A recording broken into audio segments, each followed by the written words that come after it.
Hello friends, Assalamu alaikum and welcome back to Spicy Base Recipes. Ramadan சீரீஸில் இன்றைக்கான recipe என்னன்னு பார்த்தீங்கன்னா liver sandwich தான் இன்றைக்கி பார்க்க போகிறோம். இந்த ரெசிபியை பொறுத்த வரைக்கும் செய்கிறதுக்கும் நல்ல இன்ட்ரெஸ்ட்டாக இருக்கும், அது மட்டும் இல்லாமல் சாப்பிடவும் நல்ல இன்ட்ரெஸ்ட்டாகவும் டேஸ்ட்டாகவும் இருக்கும். ஸோ எப்பயும் போல் வீடியோ லாஸ்ட் வரைக்கும் ஸ்கிப் பண்ணாமல் வாட்ச் பண்ணுங்கள். அது மட்டும் இல்லாமல் நம்ம சேனலையும் சப்ஸ்கிரைப் பண்ண மறந்துடாதீங்க.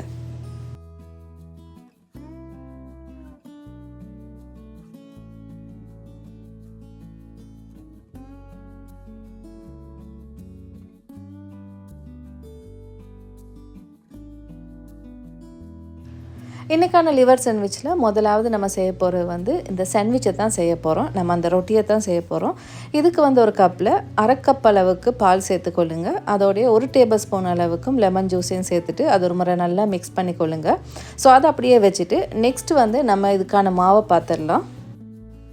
இன்றைக்கி இந்த டோவை நான் ஸ்டாண்ட் மிக்சர் தான் யூஸ் பண்ண போகிறேன். ஸோ இதை நீங்கள் கையால் கூட தாராளமாக பிசைஞ்சு கொள்ளலாம். ஒரு பவுலில் 4 கப் அளவுக்கு மாவு சேர்த்துக்கொள்ளுங்க. அதோடைய 1 டேபிள் ஸ்பூன் அளவுக்கு yeast, 3/4 tablespoon sugar, 3/4 tablespoon salt இதையும் சேர்த்துக்கொள்ளுங்க. லாஸ்ட்டாக நம்ம ஆல்ரெடி மிக்ஸ் பண்ணி வச்சுருந்த அந்த பால் மிக்ஸ் இருக்குல்லையே அதையும் சேர்த்துக்கொள்வோம். நீங்கள் அந்த பாலை சேர்க்கும் போதே பார்த்துருப்பீங்க, அதில் சின்ன சின்ன கட்டியல் மாதிரி ஃபோமாக இருக்கும். ஸோ அதுக்காக வேண்டி மட்டும்தான் அந்த லெமன் ஜூஸை நம்ம சேர்த்து ஒரு சைடில் வச்சுருந்தோம். ஸோ இது எல்லாத்தையுமே சேர்த்துட்டு நம்ம மாவையும் பிசைய ஸ்டார்ட் பண்ணிக்கொள்வோம். மாவு பிசையும் போது தேவைக்கு ஏற்ற மாதிரி கொஞ்சம் கொஞ்சமாக தண்ணி சேர்த்து பிசைஞ்சு கொள்ளுங்கள். மாவு எல்லாமே பிறண்டு வந்த உடனே அதுக்கு 3 டேபிள் ஸ்பூன் அளவுக்கு ஆயில் சேர்த்து நல்ல ஸ்மூத்தான ஒரு டோவாக நீங்கள் பிசைஞ்சு எடுத்துக்கொள்ளணும்.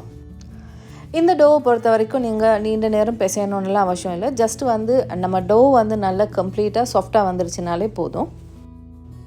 ஸோ இதை நம்ம அப்படியே ரெஸ்ட்டில் விட்டுட்டு இதுக்கான ஃபில்லிங்கை பார்த்துடலாம். இன்றைக்கி ஆல்ரெடி சொன்ன மாதிரி நம்ம லிவர் தான் செய்ய போகிறோம். இந்த லிவர் செய்கிறதுக்கு ஒரு பேனில் 2 டேபிள் ஸ்பூன் அளவுக்கு ஆயில் ஹீட் பண்ணிக்கொள்ளுங்க. அதோடைய அரை டீஸ்பூன் அளவுக்கு cumin சீடையும் சேர்த்துக்கொள்ளுங்க. சீரகத்தோடைய அரை டேபிள் ஸ்பூன் அளவுக்கு ஜிஞ்சர் கார்லிக்கையும் சேர்த்துட்டு அது ஒரு லைட்டாக அதுக்கு ஒரு மிக்ஸனை கொடுத்துருங்க. அது நல்ல சூடாகி வர டைமில் நம்ம லிவரை அதோடய சேர்த்துக்கொள்வோம். இன்றைக்கி இந்த ரெசிபிக்கு நான் யூஸ் பண்ணுறது சிக்கன் லிவர் தான் யூஸ் பண்ணுறேன். ஒரு 400 கிராம் மாதிரி தான் எடுத்திருக்கேன். ஸோ இந்த லிவர் எண்ணெயில் நல்லா கலர் வரக்காட்டி நல்லா மிக்ஸனை கொடுத்துட்டு அதுக்கு மீடியம் சைஸில் ஆனியனும் மீடியம் சைஸில் கேப்சிகமும் சேர்த்துக்கொள்ளுங்க. அதோடைய அதுக்கு மசாலான்னு பார்த்தீங்கன்னா 1 டீஸ்பூன் அளவுக்கு பெப்பர் பவுடர் சேர்த்துக்கொள்ளுங்க. 3/4 டீஸ்பூன் அளவுக்கு மல்லித்தூளும் சேர்த்துக்கொள்ளுங்க. மஞ்சள் அரை டீஸ்பூன் அளவுக்கு அதையும் சேர்த்துக்கொள்ளுங்க. இந்த லிவர் கறிக்கு நான் 1 டீஸ்பூன் அளவுக்கு நான் உப்பும் சேர்த்துருந்தேன். ஸோ இது எல்லாத்தையுமே அந்த மசாலாவோட வாசம் பூ வரக்காட்டி நல்லா மிக்ஸனை கொடுத்துக்கொள்ளுங்க. இந்த லிவர் கறி நம்ம ஸ்டஃபிங்க்கு செய்கிறதுனால இதுக்கு நம்ம தக்காளி எல்லாம் சேர்த்தா கொஞ்சம் ஈரத்தன்மையாக இருக்கும். ஸோ அதனால் புளி நல்லா திக்காக கரைச்சிட்டு ஒரு 2 டீஸ்பூன் அளவுக்கு மாதிரி புளி பேஸ்ட் எட் பண்ணியிருக்கேன். ஸோ இதை கொஞ்ச நேரம் நல்லா சோட்டே பண்ணதுக்கு பின்னாடி லாஸ்ட்டாக ஒரு அரை டீஸ்பூன் அளவுக்கு சீரகம் லைட்டாக இடிச்சிட்டு சேர்த்துருக்கேன்.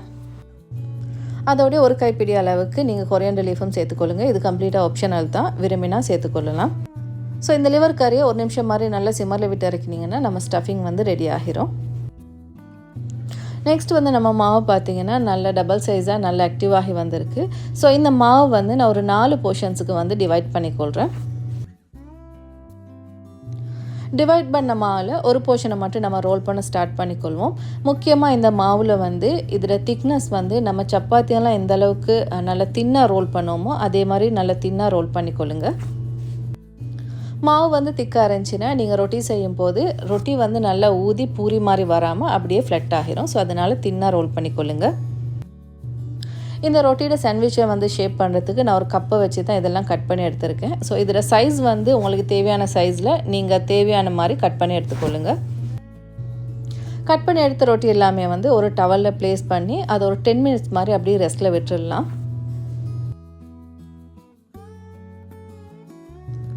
ஆஃப்டர் 10 மினிட்ஸ் பார்த்தீங்கன்னா இந்த ரொட்டியும் கொஞ்சம் ஸ்லைட்டாக திக்காக இருக்கும். ஸோ இந்த டைமில் நம்ம பேனை ஹீட் பண்ணிக்கொள்வோம். பேனை மீடியம் ஹீட்டில் வச்சு ஹீட் பண்ணிக்கொள்ளுங்க. பேன் நல்லா சூடானது பின்னாடி நம்ம இந்த ரொட்டியை அதில் ப்ளேஸ் பண்ணிடலாம். முக்கியமாக இந்த ரொட்டியை நீங்கள் திருப்பும் போது மடிப்புகள் எதுவும் இல்லாமல் கொஞ்சம் ஜென்ரலாக நீங்கள் திருப்பி போட்டிங்கன்னா உங்களுக்கு பூரி மாதிரி நல்லா உப்பலாக வரும். அப்படி இல்லாமல் அதில் ஏதாவது மடிப்புகள் ஹோல்ஸ் ஏதாவது வந்துச்சுன்னா ரொட்டி நல்லா ஃப்ளட் ஆகிரும். ஸோ அதனால் இந்த மாதிரி கொஞ்சம் ஜென்டலாக திருப்பி போட்டுக்கொள்ளுங்க. இன்னொரு முக்கியமான விஷயம் என்னென்னா, இதுக்கு நீங்கள் ஆயிலோ எதுவுமே சேர்க்க தேவையில்லை. ஜஸ்ட்டு வந்து நீங்கள் பேனில் போட்டு எடுத்தாலே போதும்.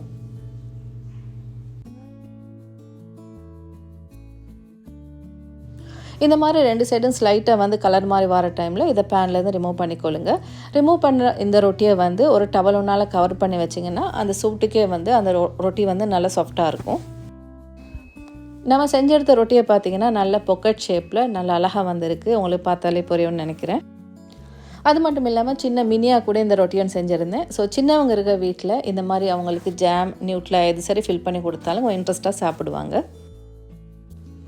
இந்த சாண்ட்விச்சுக்கு நான் இன்னும் யூஸ் பண்ணுற வந்து லெட்யூஸ் அண்ட் டொமேட்டோ மட்டும்தான் யூஸ் பண்ணுறேன். கெச்சப், மயோனைஸ் எதுவுமே நான் இன்னைக்கு யூஸ் பண்ணலை. உங்களுக்கு விரும்பினா அதை கூட நீங்கள் சேர்த்துக்கொள்ளலாம். இந்த ரொட்டியும் வந்து கையால் ஓப்பன் பண்ணுறதுக்கு நல்ல ஈஸியாகவும் இருக்கும், அதே மாதிரி நல்ல சாஃப்டாகவும் இருக்கும். ஸோ இந்த மாதிரி கையால் ஓப்பன் பண்ணிவிட்டு தேவையான அளவுக்கு லெட்யூஸ் அண்ட் டொமேட்டோ இதை ஃபில் பண்ணிக்கொள்ளலாம். அதோடைய தேவையான அளவுக்கு நம்ம செஞ்சு வச்சுருக்க லிவர் கரையம் வந்து ஃபில் பண்ணிக்கொள்ளுங்க. ஒரு 1 இயர் பேக் பார்த்தீங்கன்னா இதே மெத்தடில் நான் பொக்கெட் ஷவர்மா செஞ்சுருந்தேன். சிக்கன், சோஸ் எல்லாமே வந்து அதில் வீடியோவில் ஷேர் பண்ணியிருக்கேன். தேவைப்பட்டால் நீங்கள் அதில் கூட வாட்ச் பண்ணிக்கொள்ளுங்க.